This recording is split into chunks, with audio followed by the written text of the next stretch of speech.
also copy.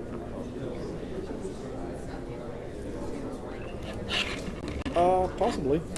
Yeah, I think Test so. 1 2 3. Test 1 2 3. Yeah, I think everybody gets the vibe that we're starting on time.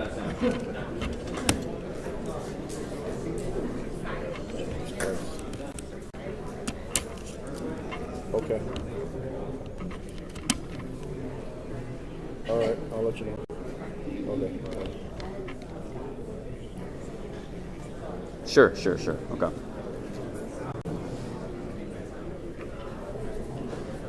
Okay. 1 2 3. 1 2 3. 1 2 3. Oh, okay, no problem.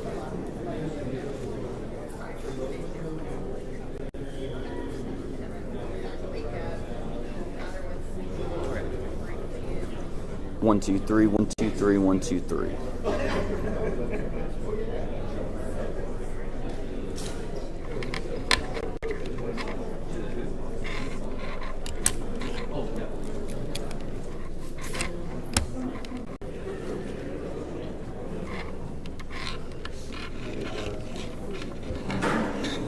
Yes, for circuit 193 and 1257.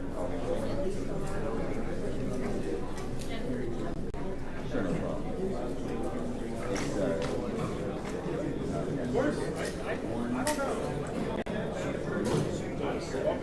It's circuits 193.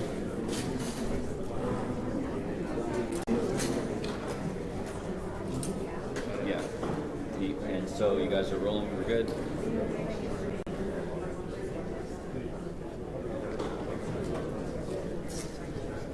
Mic check 1 2 3 4. Mic check 1 2 3 4. Hello.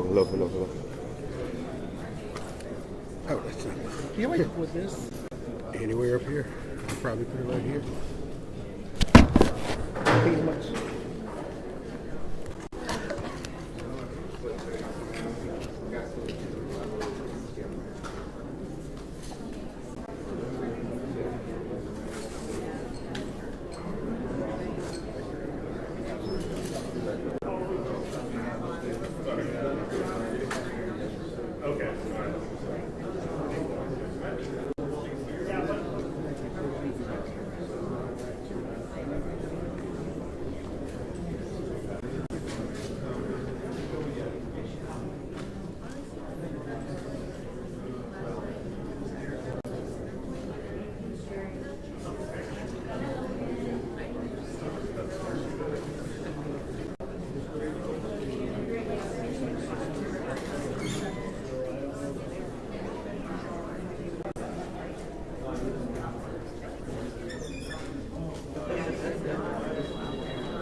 One, two, three, 1 2 3, 1 2 3. Test 1 2 3.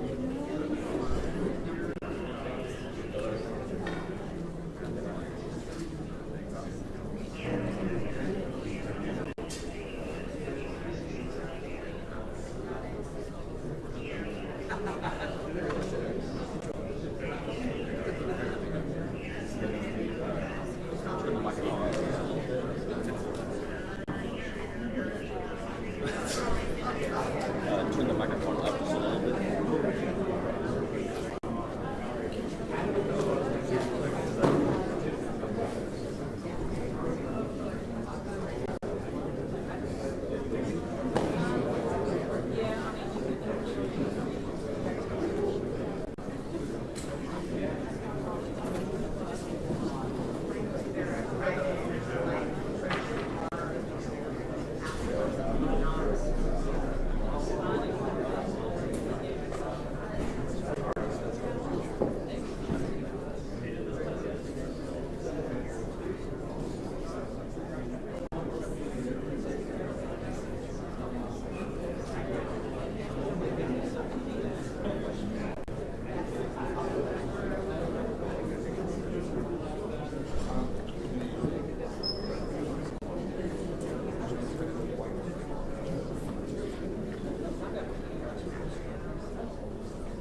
Hey, what's up, dude? Hey, what's going on, man? Hey, live.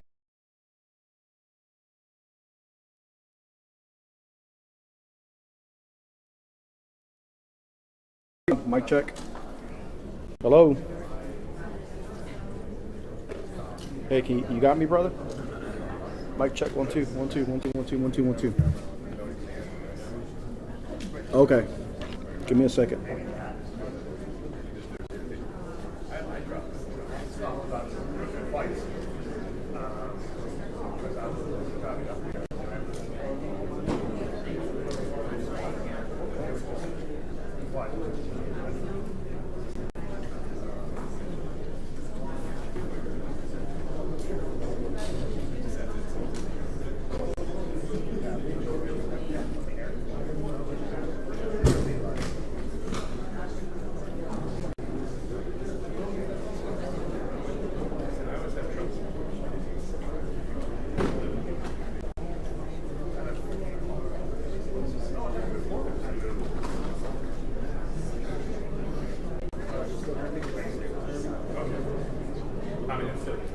Hello.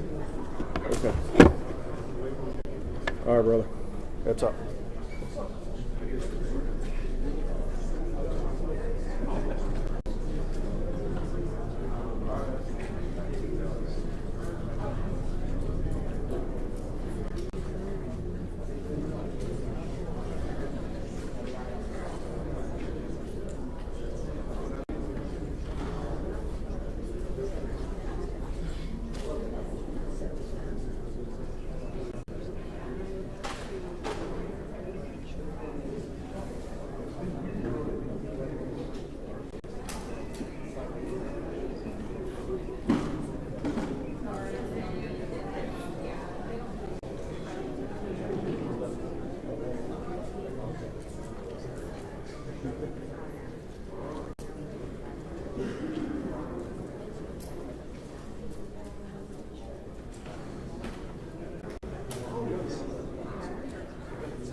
Okay, y'all ready? Okay, thank y'all for being here again today.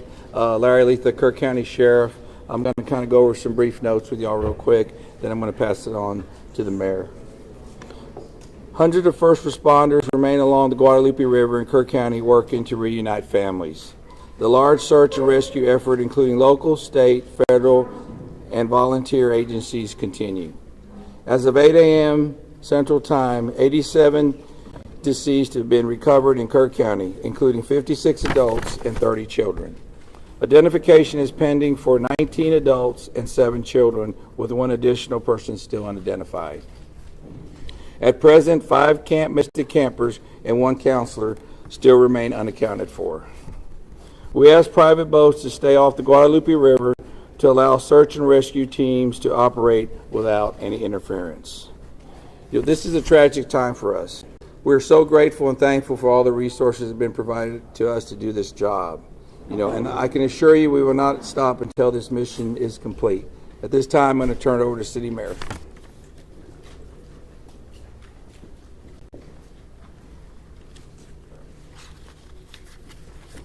Thank you for being here. I'm Joe Herring Jr. I'm Mayor of the City of Kerrville. I want to reassure our community and those families that the city, the county, the state, and the federal experts are working together, not separately, but as one team. If you go inside the Emergency Operations Center, you don't see silos. You see one team. I want to talk briefly about in-kind donations. The outpouring of generosity has been tremendous, and we are grateful. We are working on a new system to accept donations. And when those plans are complete, we will post them online on the city's Facebook page. We are grateful. We need a new system to handle the generosity of the world. Financial donations can still go to communityfoundation.net. That's the community foundation of the Texas Hill Country. Again, we are grateful for the generosity of the world. Over and over, I've asked you to pray. It occurred to me that I haven't asked you for what to pray specifically. Please pray for those who mourn, for those who wait, and for those who help. Now I'd like to call on Lieutenant Colonel Ben Baker.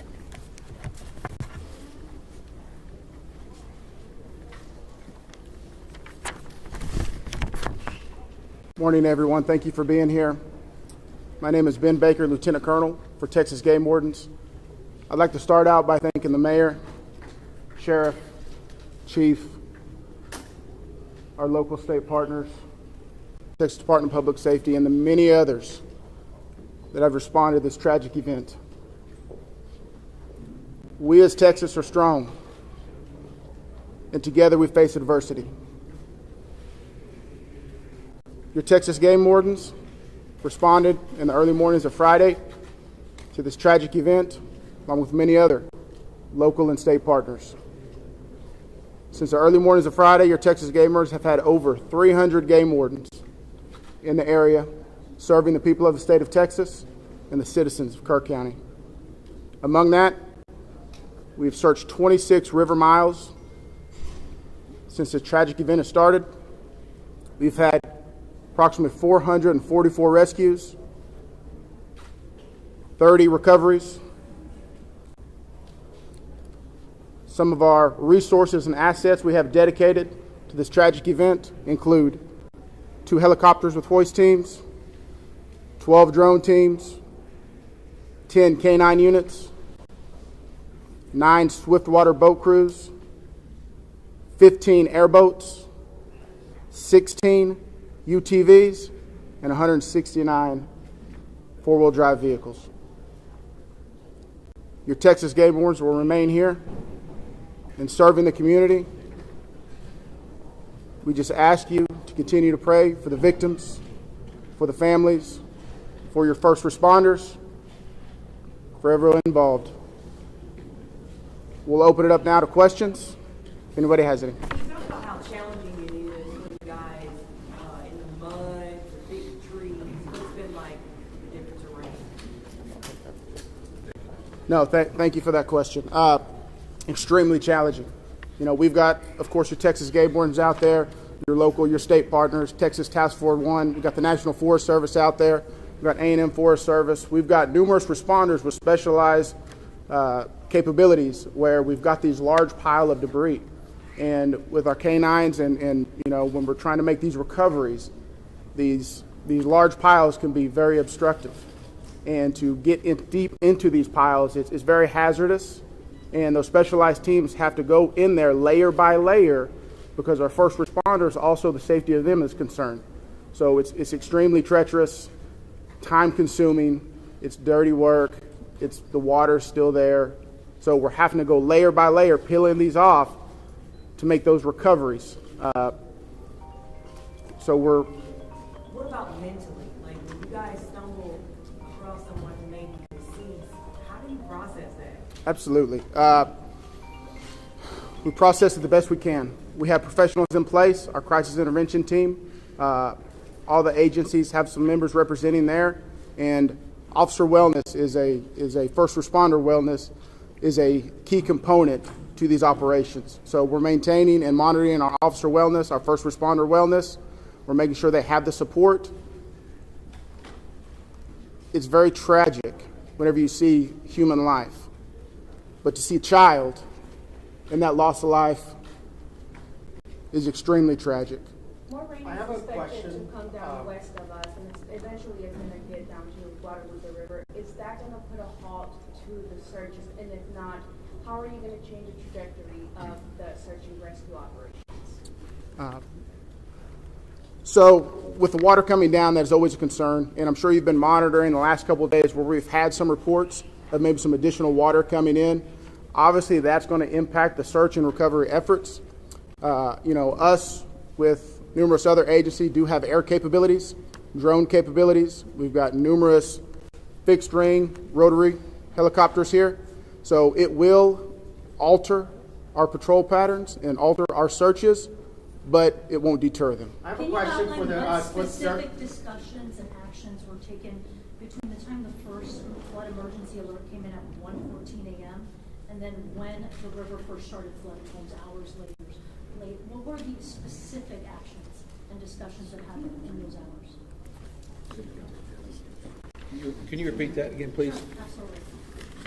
I would like to know, if you could outline, please, what the specific actions and discussions were that local officials took between 1:14 a.m., that's when the first flood emergency alert came out, and hours later when the river first started flooding. What happened in those hours? What I can tell you, when I was first notified, it was around the 4 to 5 area. One of my sergeants was in dispatch when the first calls started coming in, the actual 911 calls come in. like at 4 in the morning? It was between 4 and 5 when I got notified. Okay, but prior to that, in that 3 to 4 area, my understanding is, and we're in the process of trying to put a timeline. That's going to take a little bit of time. As I've told you several times, that is not my priority this time. There's 3 priorities. That's locating the people out there, identifying and notifying the next of kin. That is what I'm taking as my job as sheriff here to do. Okay. With all due respect, sir, I think that the community here is asking these questions. What happened? When did it happen? Was the emergency manager awake at the time? Did they push the button to issue an emergency alert? Sir, it's not that easy when you just push a button, okay? There's a lot more to that. And we've told you several times. So did it happen, sir? I can't tell you at this time. Okay. You can't tell me if the emergency manager of the Sheriff, actually issued an emergency Sheriff, alert. okay. Sheriff, who Shimon, is just give me a second. Emergency Answer the question. Operations Center? Who Let him runs answer the question. the Emergency Operations I'll come back to you. Center? I'm going nowhere. Appreciate it. Who runs the Emergency Operations Center? We have a communication center, a dispatch, okay? We have a communication center. That's where the calls actually go to the police department, then they're forwarded to Right, us. but leading up to this, in monitoring the weather, there's, in any large city, in any state, there's an Office of Emergency Management that is monitoring the weather, that is watching and listening and getting briefings. Who was getting those briefings in this city, in this county? Who was receiving that information, and who would have ultimately made the decision to evacuate, hearing what was coming in from the Weather Service and other people? Okay, what we would have done when we get notified, okay, I'm going to tell you. You're not emergency management, though, right? The sheriff's not EOC.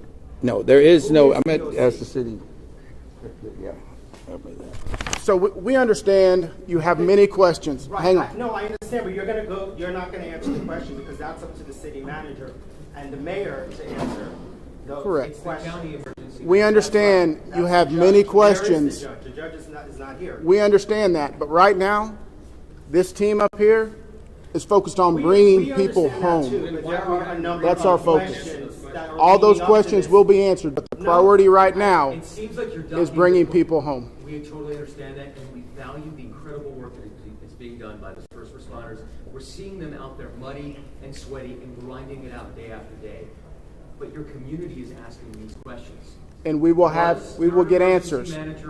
Right now, all of our resources are focused You should be able to answer recovery. Who was in charge of the Emergency Operations Center at the time that was getting any briefings? Do we have another question? If any I briefings? do. I think I'd like to focus on what local people can be looking for. We're looking at some erosion in roads and safety in them traveling. What can we tell people who live here right now and what they can do in their daily life? Should they worry about traveling on roads? Do we know anything about that infrastructure? Sure, absolutely. Jonathan Lamb, Kerrville Police Department. So we know that there's substantial road damage. Some roads have been closed for safety. We've got crews out there in the county shoring them up and making sure that people can travel to and from. What we're asking for the public to do to assist us is if they believe that they have seen someone, a victim, notify emergency services. Call 911, let us know, or use our non-emergency numbers, area code 830-257-8181. Contact our dispatch team and we will send officers out there. We also ask folks to limit their travel. Our first responders have had a very difficult time getting to where they need to go because of the amount of people who are flooding our roadways. We understand there's natural curiosity. People want to come here and see the flood damage. Now is not the time for sightseeing. This operation is ongoing and continuous, and it will continue. I've got time for one more question. Can you tell us what your last live number of the people who are Last question. As far as I know, the last live rescue, unless there's new information, and I don't believe there is, was made on Friday. All right, I'm afraid that's going to have to do it for this morning. Can someone answer if the bodies have been released to the families, Sheriff? Excuse me. Have the bodies been released to the families? Some. I mean, they're at autopsy. I mean, Are still missing? Do we have an estimate among the general population, not just the girls from Mystic, even just credible reports? Is it hundreds still? Is there any estimate among the general population of how many people are missing? No. I've told y'all several times, it's hard to know that number. No, we don't. I know the numbers that we have found, and that's all I know. You still don't want to tell us who is All right, so we're going to continue our operations. The next time that we're going to be in front of y'all will be at 5 p.m. right back here. If there is a critical update, again, we'll provide that information to you through the contact list that you have provided to us. Thank y'all. We appreciate it. Lieutenant? Sir, I had one other question. Maybe you can help. It was about the volunteers that are coming.